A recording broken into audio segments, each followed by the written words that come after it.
Hello friends, Nallamala అడవి అందాలు అని వెదురు బుట్టలతో ఒక వీడియో పెట్టాను కదా. రెండో విడతగా వానరులతో ఇప్పుడే వసంత మాసం వచ్చింది కదా.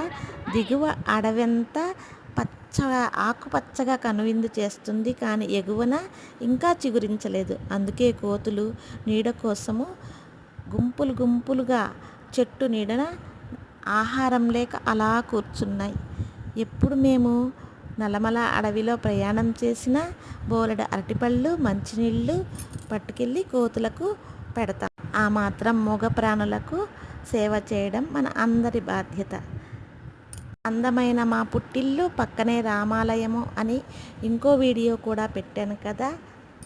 భక్తి శ్రద్ధలతో రాముల వారికి సేవ చేసుకున్నందుకు నిన్న మా పుట్టింట్లో తలుపు తీసుకుని కోతి ఇంట్లోకి వచ్చి కూర్చుంది.